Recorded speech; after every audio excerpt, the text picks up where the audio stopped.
இது மேலே முன்னீர் பள்ளம் ஏரியா,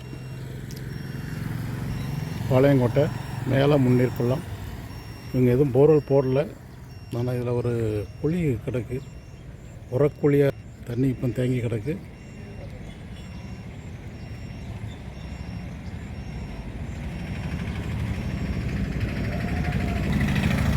இது முதல் ஸ்கேனு, வடகிழக்கு மூலையும் தென்கிழக்கு மூலையும் எனக்கு முதல் ஸ்கேன் நடந்துகிட்ருக்கு. இது 200 மீட்டர் ஆழத்துக்கு ஸ்கேன் நடக்குது. இந்த ஏரியாவில் பாறை அமைப்புங்கிறது மேற்க கிழக்க, அதை கிராஸ் பண்ணி வடகிழக்கு தென்கிழக்கு அன்னைக்கு முதல் ஸ்கேன் நடந்துகிட்ருக்கு.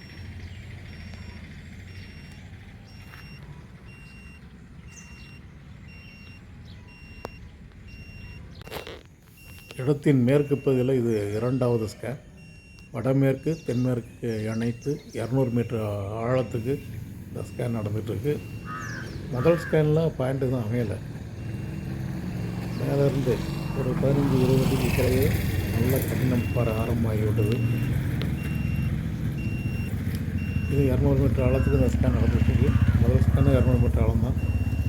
இந்த தண்ணி தேங்கி இருக்கிறது ஒரு உரக்குழியாக இருந்திருக்கு.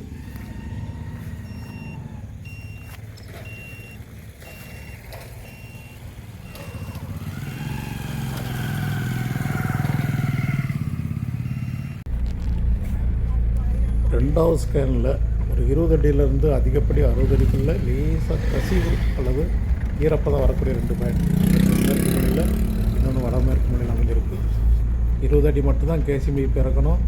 அந்த 20 அடியில் கடைசி ஒரு 5 அடி அல்லது 8 அடியாவது பைப்பை அறுத்து விட்டு இறக்கணும் நல்லது. ஏன்னா கிழக்கு ஓரத்தில் ஒரு ரெயின்பேட் டேங்க் இருக்குது, அந்த ரீசார்ஜிங் ரேட்டு கிடைக்க வாய்ப்பு. இதான் முதல் ஸ்கேன் ரிப்போர்ட்டு. இதில் எதுவும் அடையாளம் வைக்கலை. இது 2வது ஸ்கேன் ரிப்போர்ட்டு. வடமேற்கு மூலை தென்மேற்கு மூலை 2 சுமாரான இடம் அடையாளம். 20 டு அதிகப்படி 60 அடிக்குள்ளே ஈரப்பதம் அல்லது கொஞ்சம் ஈரம் வருவதற்கு வாய்ப்பு. ஸ்டோரேஜுக்காக அதிகப்படி 250 அடி ஆழம் போர்வெல் போட்டு கம்ப்ரஸர் பயன்படுத்தலாம். 20 அடி மட்டும்தான் கேசிங் பைப் இறக்கணும்.